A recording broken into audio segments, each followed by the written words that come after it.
Buenos días, profe. Buenos días.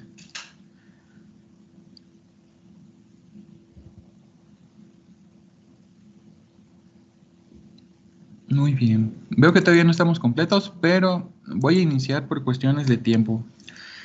Entonces, voy a dar unos avisos. El día de mañana no creo poder verlos para darles clase porque voy a estar como evaluador de los proyectos de desarrollo sustentable.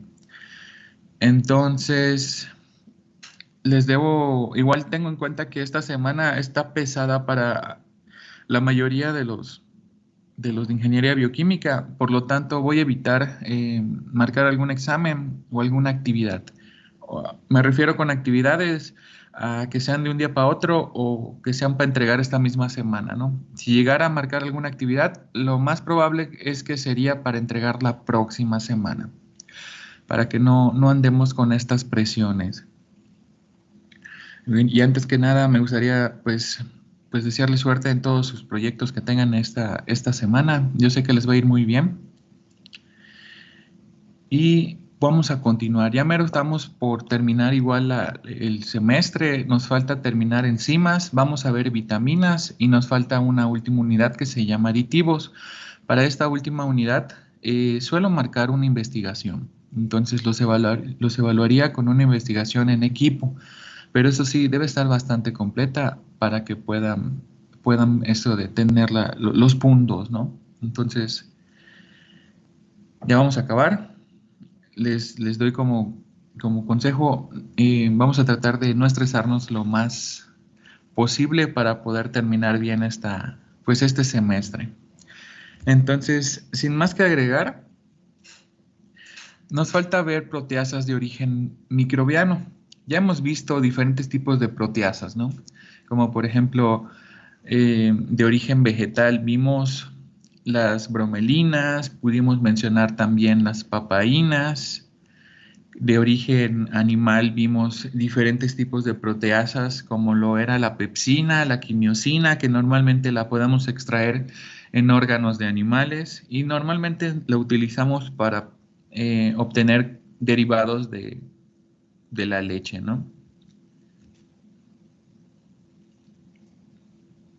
Por último, nos falta igual esto de ver cuáles son las proteasas que ofrece pues los microorganismos. Se sabe que de todas las proteasas, las que producen los microorganismos son las de mayor importancia comercial y esto se debe principalmente a que como estos microorganismos tienen la capacidad de poder producirlas extracelularmente, no se necesita, bueno, no siempre se necesita lisar la pared celular para poder obtener ese licuado de la célula interna para poder liberar las enzimas, como pasa en los otros dos, en este caso en los vegetales y en los animales. Los microbios, sí, los microbios tienen esta característica, que se les enriquece el medio de cultivo para favorecer la inducción de los genes que codifican para la producción de ciertas enzimas. Entonces, es algo de lo más sencillo, comparándolo con las otras dos plataformas, ¿no? Que son los vegetales y que son los animales. Aquí el detalle es tener en cuenta que para poder, ¿cómo decirlo? Producir estas proteasas, lo que hay que tener en cuenta es que se necesitan diferentes instrumentos, como lo pudieran ser bioreactores. Estos bioreactores deben estar súper estandarizados. ¿Por qué? Porque al mínimo cambio de un aspa no esté proporcionando el oxígeno necesario al microorganismo o que haya frío, que haya bajado la temperatura, hablando de temperatura ambiental, o simplemente que haya una luz cerca del bioreactor, esto puede influir muchísimo en la producción pues de la enzima que se quiera producir, ¿no? Sobre todo producir a escala en masa. Se los digo por experiencia, los microorganismos, cuando los estamos cultivando para obtener diferentes tipos de enzimas con impacto, ya sea alimenticio o ambiental, se ponen muy, muy, muy delicados. Y esto, quién sabe a qué se deba. Es algo, lo podemos relacionar con que no es lo mismo darles las condiciones en un matraz que darles en un matraz de 50 mililitros, de 100 mililitros, que darles las condiciones en un bioreactor de 100, 150 litros. Entonces, ahí está la principal explicación, ¿no? Que se necesita escalonar. Tal vez nos pueda dar la producción de ciertas enzimas a nivel matraz, pero no nos la pueda dar a niveles escalonados, ¿no? Más grandes. Entonces, normalmente estas proteasas las podemos ver en la formulación de detergentes. Hubo una moda hace unos años, me parece, que bueno, se veía en redes videos en donde personas que no tenían conocimiento, pues trataban de meterse las cápsulas de detergente con las que se lava la ropa a la boca, ¿no? Que se las comían. Y esto es uno de los principales errores que tienen las personas, ¿no? Que empiezan a comer ciertas cosas que no son usadas ni diseñadas para eso mismo.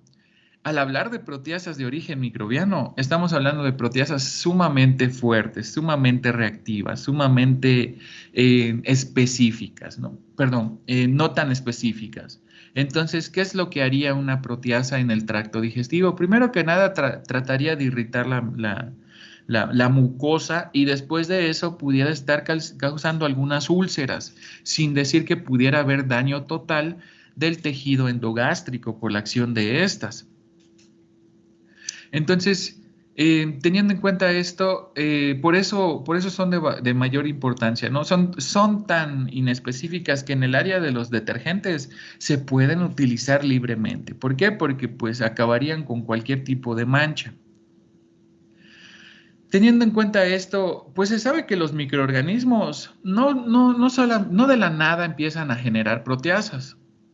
Las generan principalmente porque es una fuente lo utilizan como fuente principalmente de obtención de energía, ¿no? En este caso, hablando de proteasas, estamos hablando que van a obtener ¿qué tipo de macronutriente?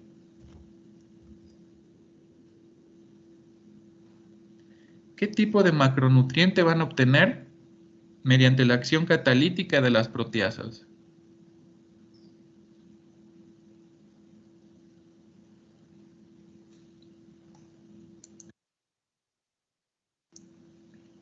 Rodolfo, ¿qué se te ocurre?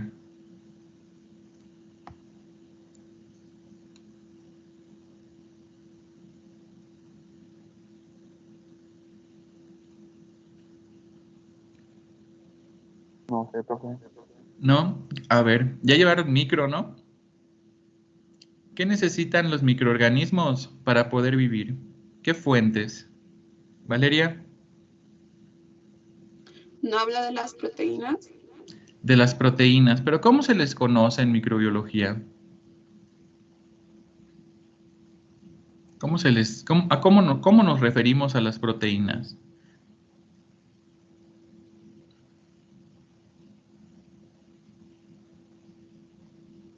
Nosotros como organismos más complejos podemos consumir proteínas sin problema.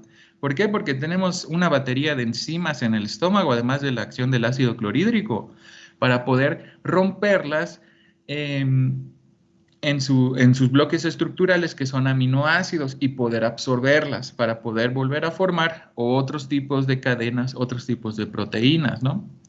En el caso de los microorganismos pasa algo diferente. Ellos no tienen un sistema digestivo. Ellos usan diferentes tipos de enzimas para poder absorber los nutrientes. Entonces, vamos a mezclarlo un poco con la microbiología, ¿no? Para poder hacer un medio de cultivo, ¿qué necesitamos? ¿Qué necesitamos aplicar o agregar?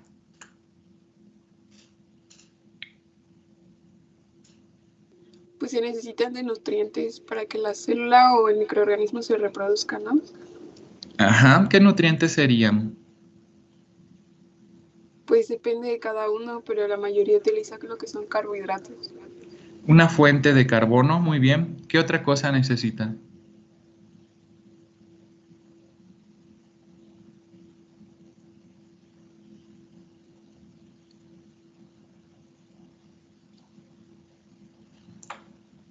los medios enriquecidos normalmente llevan fuente de carbono, llevan extracto de levadura, puede ser peptona de carne, que esos dos compuestos se les conoce como fuente de nitrógeno.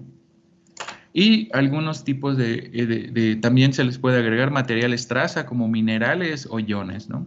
Entonces, los microorganismos pues tienden a producir estas proteasas para poder absorber proteína como fuente de nitrógeno del medio. Se sabe que son extracelulares, pero esto no es en general.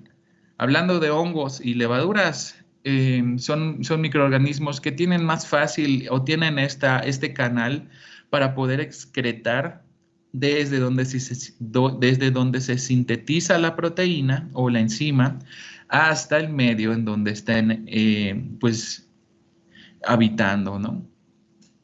Y normalmente tienen un gran peso hablando de uso comercial. ¿Por qué? Por esto último, ¿no? Por esta última característica, que se puede hacer un medio de cultivo líquido, tiene que ser líquido. ¿Por qué? Porque en realidad es más fácil el manejo, se deja crecer, se saca en realidad la curva de crecimiento para ver en dónde se genera esta enzima de interés en cualquiera de las fases que tiene de crecimiento.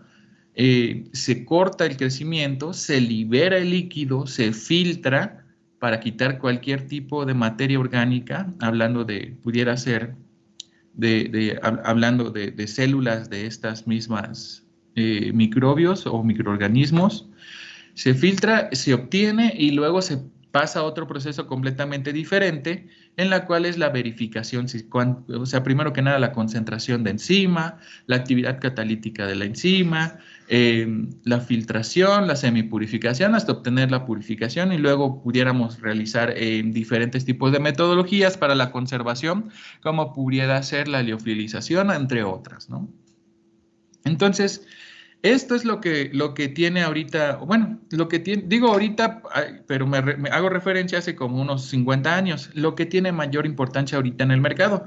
¿Por qué? Porque, como ya vimos unos ejemplos claros de modificaciones genéticas, ya tenemos estas herramientas no tan desarrolladas, pero sí ya se pueden hacer ciertas modificaciones, como por ejemplo a Saccharomyces cerevisiae, la levadura de pan y de vinos. Se puede agregar diferentes tipos de genes para que produzcan diferentes tipos de productos. En este caso estoy hablando de los genes para que puedan codificar la insulina, ¿no? Hoy en día se sabe que las levaduras ya no se toma, la insulina de los puercos, de los animales, sino se toma de microorganismos, ¿no? Entonces hay un sinfín de opciones al momento de utilizar y estudiar pues microorganismos. ¿Cuáles son los usos industriales que se les da? Bueno, principalmente podemos mencionar derivados de la leche, como quesos, diferentes tipos de quesos. Aquí sí hay una gran variedad, como por ejemplo podemos utilizar la aminopeptidasa del Lactococcus lactis para poder crear un queso, estilo blue cheese tipo azul. Podemos usar diferentes tipos de enzimas, podemos hacer esto también, una mezcla de microorganismos que nos ayuden, sobre todo para la fermentación. Si no contamos con el microorganismo, podemos comprar la enzima la comercial, y podemos saltarnos algunos pasos de maduración, lo cual no es lo indicado, pero pues sí se puede realizar un queso. No va a tener las mismas características, no va a tener la misma calidad, pero sí va a tener podríamos decir que el mismo patrón, ¿no? El mismo sabor, olor o color, ¿no? Entonces, en cuestión de derivados de la leche, sí se utilizan mucho hoy en día. También nos puede servir para poder fermentar o obtener cualquier bebida alcohólica. Lo que se utiliza muchísimo son las amilasas. Hablando del sake japonés, el microorganismo que por excelencia se usa es Aspergillus oryzae. Entonces, Aspergillus oryzae tiene un buen rendimiento hablando de fermentación sobre todo de glucosa, y también tiene un buen rendimiento al momento de cortar los almidones del arroz. Entonces es por eso que se usa.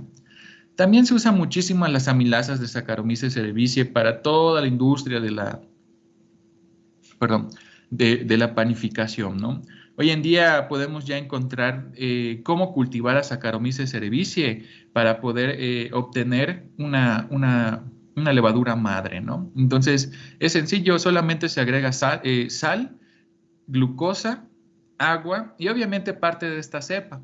Ya al momento se deja incubar, obviamente a las temperaturas que le agradan a este caso a la levadura, y ya pudiéramos contar con levadura madre, ¿no? Para poder hacer diferentes tipos de panes, sobre todo estos que tienen la corteza dura y tienen el interior muy blando o esponjoso, como son los panes de molde. Y la última que puedo mencionar entre muchas que hay, son las glucoamilasas, las de Rhizopus de Lemar, ¿no? Esta principalmente se obtiene para la obtención de harina, ¿no? Sirve para poder quitar parte de los tejidos lignocelulósicos que trae, pues en este caso, el trigo, y nos ayuda a recuperar la mayor cantidad en este caso, de carbohidratos, ¿no? Que contiene la harina. Bueno, ahora nos toca hablar sobre carbohidrasas. Las carbohidrasas, pues, son las enzimas responsables que van a convertir carbohidratos en azúcares simples, ¿no? Entonces tienen la capacidad de romper los enlaces que tienen los polímeros de estos azúcares. ¿Cómo se llaman esos enlaces? ¿Alguien recuerda que unen a los polímeros de azúcar?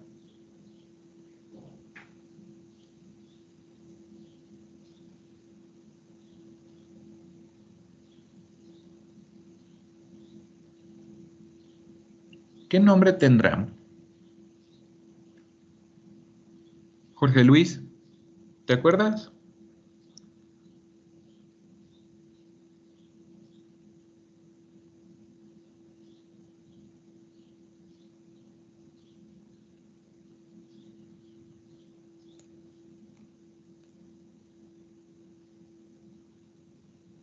¿Cómo se llaman esos enlaces que unen, por ejemplo, qué será? Dos glucosas.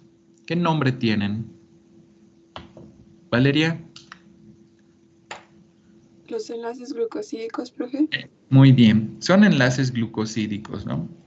Entonces, las carbohidrasas tienden a cortar estos enlaces glucosídicos. Sirven sobre todo para poder hidrolizarlos, ¿no?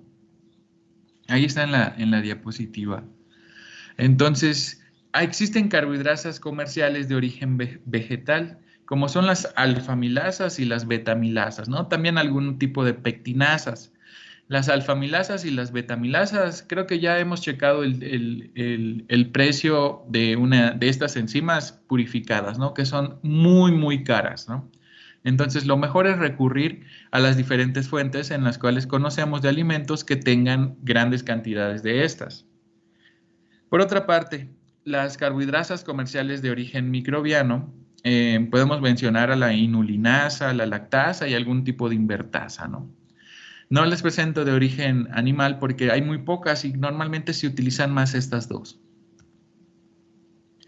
Entonces, dentro de la gran familia de las carbohidrasas, estas se pueden clasificar según el sustrato a catalizar. Pueden ser amilasas, las glucanasas, las pectinasas y las lactasas, ¿no? Todos estos nombres que tienen, que reciben, es debido al diferente sustrato que van a atacar o que van a catalizar. Entonces, vamos a hablar de las amilasas, ¿no? Las amilasas son una de las enzimas más versátiles y las que más se utilizan hoy en día en la industria. Y esto es sobre todo porque pueden realizar diferentes tipos de corte en polímeros de carbohidratos muy complejos. Entonces, gracias a esto, podemos obtener como producto final glucosas o maltosas. Se sabe que tienen un mecanismo endo y exo, y esto principalmente se refiere a dónde van a cortar. Si cortan adentro, se cortan afuera. La alfamilasa, en este caso la alfamilasa es una endohidrolasa. Tiende a realizar el corte sobre enlaces internos. Y aquí hay algo interesante, ¿no? Es aleatorio. Entonces, el objetivo que busca son los enlaces alfa 1, 4. Sobre todo de la amilosa y de la amilopectina. Entonces, al momento de cortar a la amilosa y a la amilopectina, lo que vamos a obtener van a ser dextrinas de 10 a 20 unidades de glucosa. Luego tenemos a la beta-amilasa, ¿no? También esta, a comparación de la alfa-amilasa, podemos decir que es como que es su contrario, ¿no? Esta es una exoenzima. Este hidroliza los enlaces alfa-1,4 cada 2 moléculas de glucosa a partir de los extremos no reductores de la amilosa y también de la amilopectina, con la liberación de moléculas de maltosa, ¿no? Entonces, vean la diferencia, la alfa y la beta.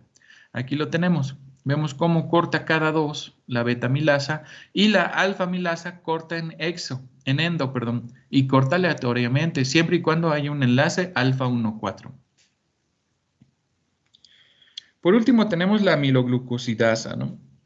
Esta enzima, también llamada glucoamilasa, tiene la capacidad de hidrolizar tanto los enlaces alfa-1,4 como los alfa-1,6, ¿no? De los glucanos por el extremo no reductor de la cadena.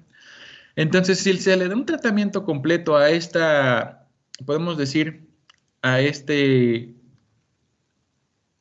polímero de carbohidratos, lo que vamos a obtener son diferentes tipos de azúcares, podríamos decir monosacáridos o azúcares pequeños, ¿no? ¿Y cuál será la importancia de esta actividad, ¿no? Pues principalmente también está relacionado muchísimo con el malteo, con la panificación y también, sobre todo el más importante, es la producción de diferentes tipos de edulcorantes. Entonces, aquí podemos utilizar diferentes tipos de edulcorantes para brindar una alternativa al que siempre se ha utilizado, ¿no? Que es la sacarosa. Entonces, aquí pasa algo muy interesante, ¿no? Se sabe que todavía se está investigando, bueno, todavía se sigue trabajando con los glucósidos de steviol. Entonces, hay algunas partes que confieren este sabor amargoso al final de consumirlo. De hecho, casi todos los productos de stevia nos dejan como que un sabor residual en la boca, como amargo, ¿no? Entonces, todavía se está en búsqueda de una enzima que sea capaz de poder eliminar esa molécula que está unida al carbohidrato. Entonces, si se llegara a encontrar alguna enzima con esta actividad, pudiéramos en realidad producir este tipo de azúcar proveniente de la stevia sin el sabor amargo. Sí existen enzimas que lo quitan, pero en realidad el rendimiento todavía no es muy óptimo y además súmenle eso a que las enzimas se pueden inactivar, ¿no? Sobre todo por feedback, por un aumento del producto final, pueden ser inactivadas, ¿no? Entonces todavía está en investigación esta última parte. ¿Cómo se procesa el almidón? Vamos a ver el procesamiento enzimático del almidón, ¿no? Que llega a tener almidón. Entonces, principalmente tenemos que empezar con la suspensión del almidón. Luego, tenemos que cocerlo a una presión determinada y a una temperatura determinada. Luego pasamos al siguiente paso, que es la licuefacción, ¿no? En donde se suelen utilizar algún tipo de maltodextrina. Lo que vamos a obtener va a ser la maltodextrina. Lo que se suele utilizar son alfa-amilasas. Luego de la licuefacción vamos a tener un caldo de dextrinas y también de oligosacáridos. Estos oligosacáridos pueden tener las dextrinas pueden tener 2 rutas. Podemos tratarlas con amiloglucosidasas o también podemos hacer un tratamiento de amiloglucosidasa y betas-amilasas para obtener, en el primer aspecto de las amiloglucosidasas, jarabes con 98% de glucosa, jarabes de primera generación con el 42% de fructosa, que se puede utilizar un recambio con glucosa isomerasa para aumentar este porcentaje, y también podemos obtener glucosa. Luego tenemos en el siguiente paso, ¿no? Amiloglucosidasa con betamilasas. Podemos obtener jarabes ricos en glucosa y maltosa y jarabes ricos en maltosa, ¿no? Cada uno de estos jarabes tiene su uso en la industria, como por ejemplo pueden endulzar ciertos tipos de refrescos o se utilizan también para poder hacer diferentes tipos de paletas. Entonces, este es uno de los procesamientos más básicos que podemos mencionar para poder procesar al almidón. Entonces, ahorita vamos a ver un video, trata sobre edulcorantes, ¿no? Pero quiero que lo vean y al final voy a hacer preguntas para poder ver en qué tipo de proceso de los siguientes que vamos a ver se puede aplicar pues enzimas para poder obtener un mayor rendimiento, sobre todo si es viable o no sería viable. Entonces, presten atención, solamente si alguien me pudiera confirmar si se escucha el video, por favor.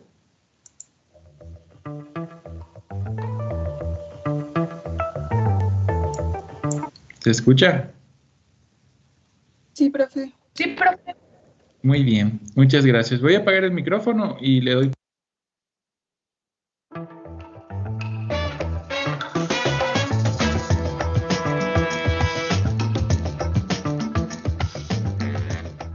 En la actualidad existen diferentes maneras, además del azúcar, para poder endulzar nuestros alimentos y bebidas y cuidar nuestra salud.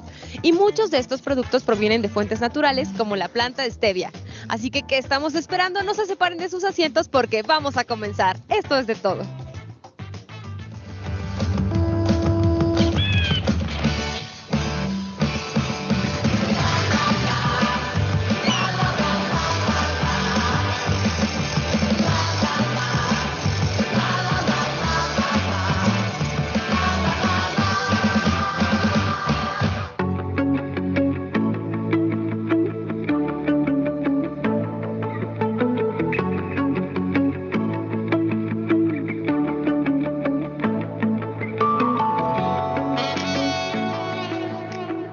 Y cuando hablamos de alimentos, por supuesto que también estamos hablando de investigación.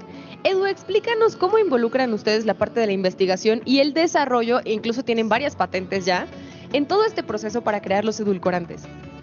Sí, muchas gracias a ustedes por la invitación. Son bienvenidos a la planta de Medco. Medco es una empresa que lleva más de 25 años en el mercado de endulzantes. Somos pioneros en el tema. Esto es porque realmente tenemos un muy buen equipo de investigación y desarrollo.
Alimentaria, que es FSC 22000. Contamos con certificación orgánica, 2 tipos de certificación kosher, ISO 14000, que es ambiental, y este año estamos trabajando fuertemente en la última versión de ISO 9000 para el tema de calidad, tanto en la planta como en las oficinas. Entonces, eso nos lleva a que los productos mantengan una calidad de inocuidad y sean seguros para el consumidor.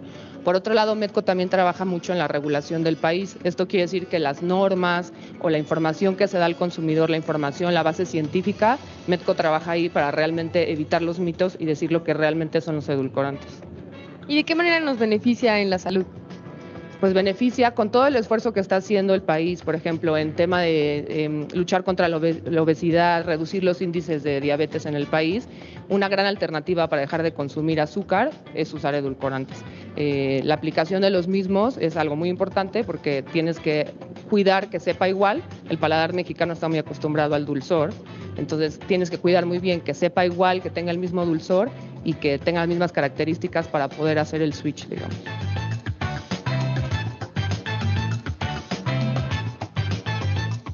Lo que más orgullo nos da a nosotros es que somos una empresa 100% mexicana y que toda la gente aquí, pues como buenos mexicanos, trabajamos mucho para que todo salga adelante y nuestras exportaciones también nos ayudan a llevar el nombre de México en alto en el mundo. Muchas gracias, Edu. A ti, muchas gracias.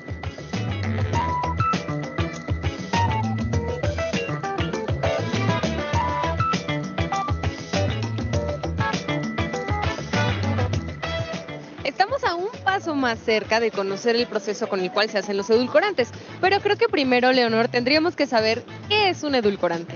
Sí, Alexia, es una muy buena pregunta. Un edulcorante es cualquier producto que tiene la propiedad de endulzar el alimento o la bebida donde tú lo utilices.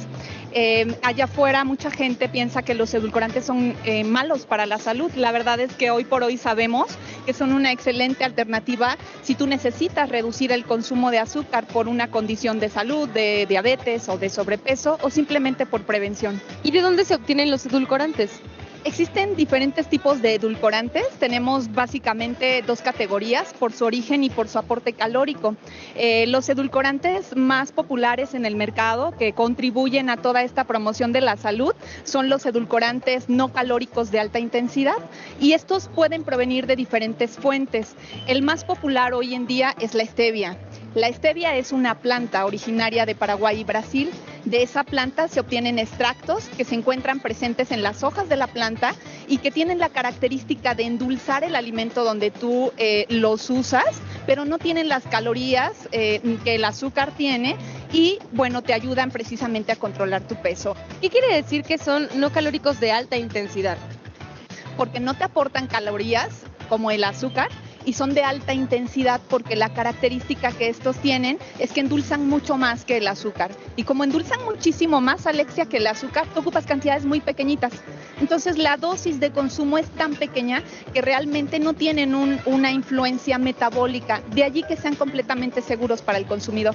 Los edulcorantes no calóricos de alta intensidad, pues algunos son de origen sintético, fueron desarrollados a nivel laboratorio, a nivel experimental, y muchos otros simplemente se desarrollaron procesos de extracción para obtenerlos de sus fuentes naturales. Hoy por hoy la stevia es lo más popular, es lo más nuevo, pero en otros países existen otras fuentes, como hoy por hoy también la fruta del monje, la taumatina, que es un árbol originario de África, de la cual se obtiene un edulcorante no calórico de alta intensidad, pero en México ahorita el auge es la stevia, porque la stevia pues es un edulcorante no calórico conocido desde hace muchos años, que es completamente seguro para el consumidor y que tiene un excelente perfil de sabor si lo sabes utilizar adecuadamente. Pero nuestro producto líder en el mercado, que es Esvetia, es precisamente un sustituto de azúcar hecho con extractos de esta planta. Estos extractos son conocidos como glucósidos de esteviol. Hoy podemos sentirnos muy orgullosos de que estamos produciendo nuestra propia stevia, misma que es utilizada en todos los edulcorantes de mesa que nosotros pues lanzamos al mercado. Entonces se encargan prácticamente de todo el proceso, desde la materia prima hasta que ya tenemos el sobrecito listo para nuestro café. Así es, así es. En un momento más ustedes van a hacer un recorrido por la planta, que es muy importante ahorita pues pasar con todos los filtros de seguridad. En un ratito más nos vamos a poner el uniforme porque aquí en la planta cuidamos mucho el tema de calidad y de inocuidad para garantizar que el consumidor pues adquiera un producto que significa pues una gran confianza al consumirlo porque está respaldado por estas certificaciones. Y van a poder conocer también nuestra planta de extracción de stevia. Nosotros este proyecto se inició hace muchos años en la empresa, hace más de 5 años. Estuvimos vinculados al Instituto Politécnico Nacional también. Trabajamos mucho de la mano con ustedes, lo cual es un orgullo para nosotros como empresa. Y bueno, sí podemos presumir hoy por hoy que somos orgullosamente mexicanos y somos la única empresa en México que estamos alineadas verticalmente y todo es con tecnología 100% mexicana. Pues entonces, ¿qué estamos esperando? ¿Qué te parece si nos vamos a preparar para que entonces Belén nos lleve a recorrer la planta? Claro que sí. Muchas gracias por venir.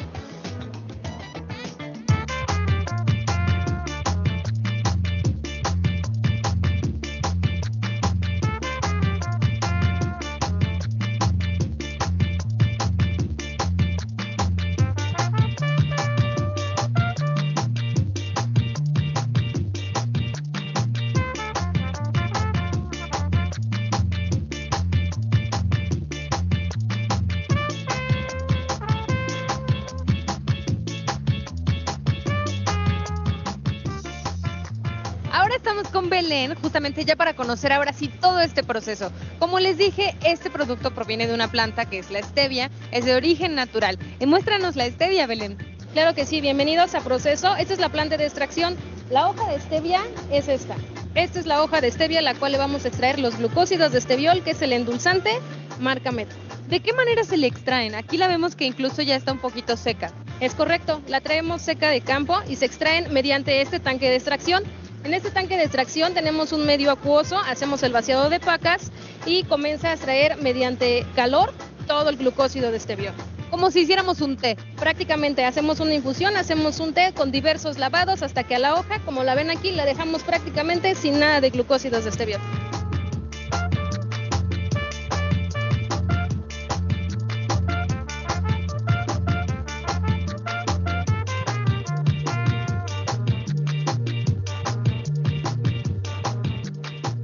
¿Cómo cuántas pacas caben en este tanque?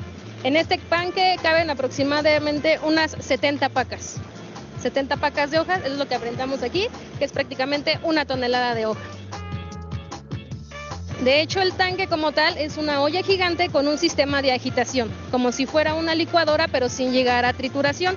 Tiene agua caliente y todo el tiempo se está agitando y después vamos a bajar mediante una prensa en la parte inferior que vamos a mostrarles ahorita y ahí le vamos a retirar todo el caldo que tenemos, el té que le llamamos y quitamos la hoja porque lo que no utilizamos es la hoja, ese sería nuestro residual y lo que vamos a obtener, los glucósidos de steviol, va a ser en el té como tal. Entonces, ¿qué te parece si vamos allá abajo para ver todo esto que nos platica? Acompáñenos.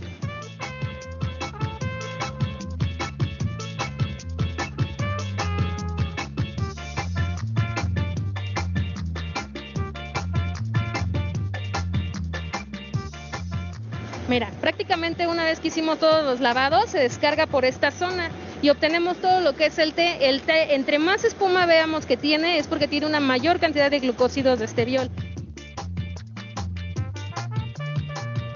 Y la hoja final queda de esta forma. Te la voy a mostrar.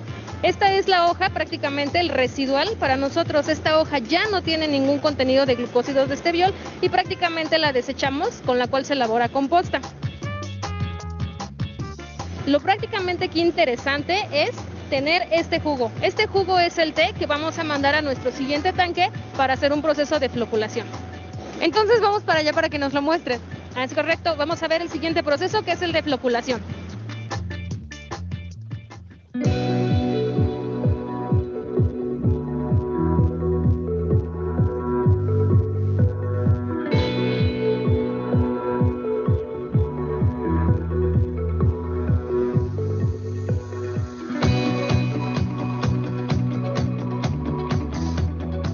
Ahora, una vez que floculamos, lo vamos a tener en el tanque de almacenamiento número 4 y va a correr sobre este filtro prensa. En este filtro prensa vamos a operar, le vamos a quitar todas las impurezas y lo vamos a mandar a nuestro tanque de alimentación número 5 para posteriormente mandarlo a un intercambio iónico. ¿Qué es un intercambio iónico? Es un sistema de resinas el cual nos va a ayudar a purificar como tal.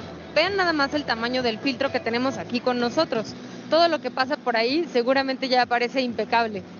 Así es, queda completamente puro, queda completamente limpio el extracto para posteriormente mandarlo a un intercambio iónico.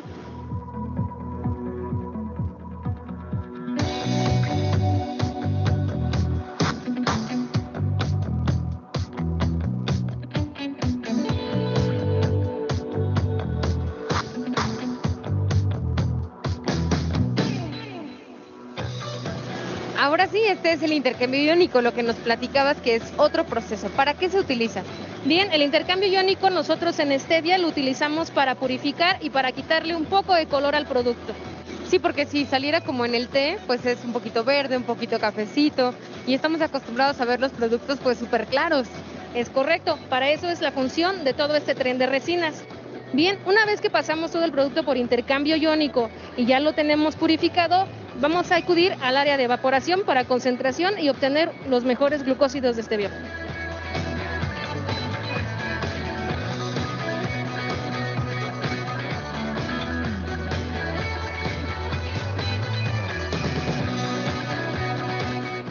¿Qué es lo que sucede en esta parte del proceso? Bien, este es el área de evaporación y concentración de glucósidos de esteviol. ¿Qué pasa aquí? Aquí vamos a ingresar nuestro extracto, nuestro té, en el cual le vamos a retirar toda la parte de agua y vamos a concentrar todo lo que son los glucósidos de esteviol. Todo el dulce se concentra y el agua es eliminada prácticamente del proceso. Y eso sucede por medio de la evaporación. De hecho, aquí podemos ver un poquito cómo hasta están empañados los cristales. Así es, aquí ingresa lo que es un choque de corrientes de calor en el cual hacemos que se concentre todo el dulce por diferentes puntos de evaporación, eliminamos el agua y obtenemos aquí nuestro producto final. ¿Y qué pasa con toda el agua que se elimina? Toda el agua que se elimina la mandamos a nuestros tanques de almacenamiento para recuperación y continuar proceso. Prácticamente nosotros también estamos comprometidos con el medio ambiente y no contaminamos ni desechamos más agua. Esta misma agua la recuperamos para hacer una siguiente extracción. ¡Qué interesante! Y entonces, ya que tenemos el producto final, ¿qué hacemos con él? Una vez que tengamos aquí listo el concentrado, lo vamos a envasar en unos tambos. Lo vamos a cerrar perfectamente y vamos a dar paso a nuestra área de secado por aspersión para convertirlo en polvo. ¡Qué interesante! De líquido a polvo. Entonces vamos a ver cómo se transforma. Así es, vamos.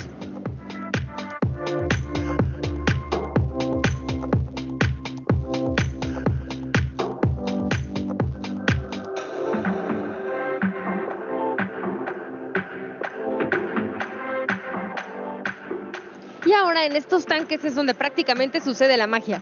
Es correcto. Aquí vamos a pasar de tener un extracto líquido a una fase polvo a través de este equipo que es un secador de aspersión. Gotea con una corriente de calor, lo convierte automáticamente en polvo.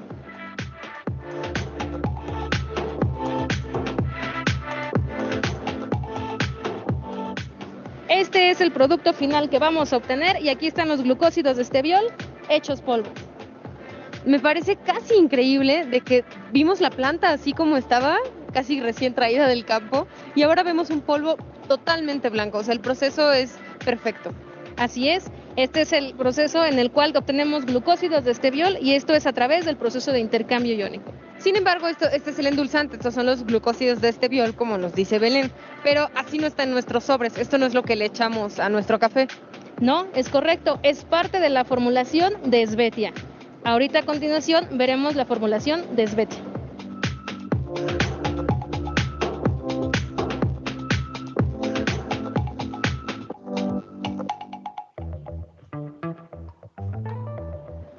Y ahora Edu nos va a explicar en qué consiste esta mezcla para lograr que el producto sepa bien, sea bueno para la salud y bueno, tenga todos estos beneficios que ya nos comentaron. Claro, la mezcla es el proceso en donde empieza ya la fabricación del producto terminado. El proceso de mezclado es un proceso que para nosotros fue la primera patente. Medco yo creo que fue la primera empresa que hizo una patente de mezclas de stevia con otros ingredientes. El proceso hasta hoy en día se respeta y es un proceso de cocristalización, que lo que hace es asegurar que el edulcorante se pegue bien a los granos de la base. Entonces aseguras que cada grano sepa exactamente igual y tengamos con eso el mejor sabor. El proceso básicamente es vaciado de la base, que muchas veces, por ejemplo, en azúcar BC es azúcar. Después se vacía el edulcorante, se hace una mezcla, esa mezcla pasa a través de unos elevadores de cangilones a una criba, la criba separa cualquier contaminación física que pueda existir y de la criba se mete a diferentes bultos. Los bultos son llevados al área de ensobretado para generar nuestros sobrecitos, o los bultos también se venden en el área industrial, donde nos pueden encontrar, por ejemplo, en panadería, en refrescos o en otros productos terminados. Y también se llevan al proceso de bolsado, donde se van haciendo bolsita por bolsita de nuestros productos. Digamos que las diferentes presentaciones, ¿no? Y más o menos qué cantidad tiene cada sobre, porque me imagino que también con eso es como una propuesta para el consumidor de dosificar la cantidad de endulzante que consumimos. Claro, nosotros aseguramos que cada sobre de Svetia contenga 2.5% de stevia. La cantidad, realmente lo que tienes que asegurar es que te dé el dulzor necesario. Hay otros productores que utilizan menos o mayor cantidad, pero depende de la fórmula. Nosotros con el 2.5 aseguramos que tengamos el mejor sabor, la cantidad de stevia suficiente. Y menos calorías, que eso es muy importante. Claro, y menos calorías. El producto lo puede consumir toda la familia. Es un producto que está avalado por la Federación Mexicana de Diabetes. Entonces realmente cualquier persona lo puede consumir. Y hablando de la formulación, yo quiero presumirles que en México Edu es quien formuló este producto para que podamos tener todos los beneficios que implica. Gracias. Sí, en 2009 cuando yo entré a trabajar, parte de mi trabajo era hacer de investigación y desarrollo. Entonces yo formaba parte del equipo, entonces junto con todo el equipo de investigación y desarrollo formulamos en ese momento Svete, que gracias a Dios hoy es la marca líder, la marca estrella para la empresa. Y ahora que mencionas el equipo, yo quisiera recalcar que está conformado en un 68% por mujeres. Eso es muy importante para México. Sí, es correcto. Como vieron más en toda la planta, el 60%, casi el 68%, como tú dices, es prácticamente puras mujeres. En el cuerpo directivo, que somos 8 personas, 5 somos mujeres. Eso lo hemos logrado no específicamente porque busquemos contratar mujeres como tal, sino que Medco es una empresa que se fija más en las capacidades de la gente. No hacemos distinción de edad, género, pues nada. Entonces eso nos ha llevado a tener esa gran variedad. Yo soy un vivo ejemplo de eso. Además, hace que este proyecto sea genuinamente integral, ¿no? Muy bien, le voy a parar aquí porque si no se nos va a acabar la hora. Muy bien, entonces está bastante interesante cómo se utiliza, pues bueno, más bien, ¿cuál es el proceso para poder generar diferentes tipos de edulcorantes? En este caso, pues vimos industrialmente cómo se extrae, en este caso, los estebiósidos los glucósidos de stevia, ¿no? De steviol.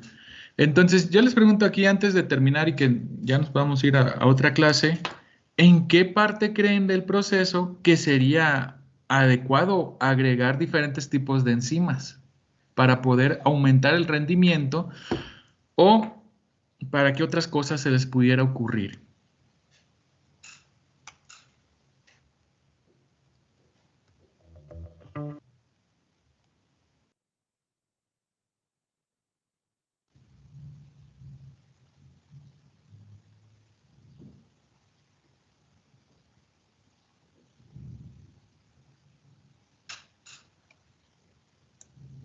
¿Cuál sería el papel de las enzimas, en este caso de las amilasas, gluconasas, amilopectinasas, en esta industria del azúcar, ¿no?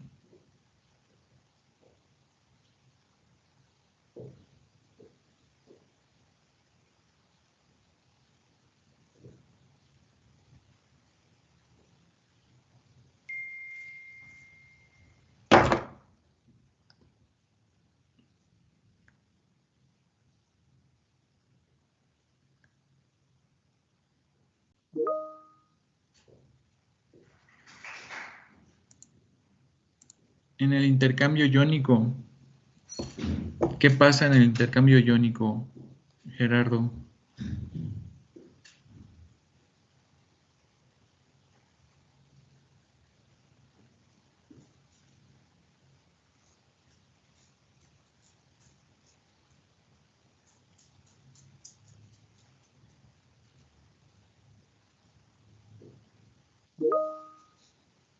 Se purifica el extracto. Ok. Bueno, queda pendiente. Vamos a ver cuándo nos podemos volver a reunir. Yo creo que el día miércoles sí vamos a tener la clase. Sin embargo, voy a quedar en espera porque sé que muchos presentan en ese día, ¿no? Y no sé si sea presencial, pero lo voy a considerar. Bueno, chicos, espero que estén muy bien. Les deseo el mejor de los éxitos esta semana. Yo sé que ustedes pueden. Y nos veríamos la próxima clase, que tentativamente pudiera ser el día miércoles. Sin más que agregar, nos vemos. Y mucho éxito. Hasta luego. Nos vemos. Gracias, profe. Nos vemos. Nos vemos. Profe.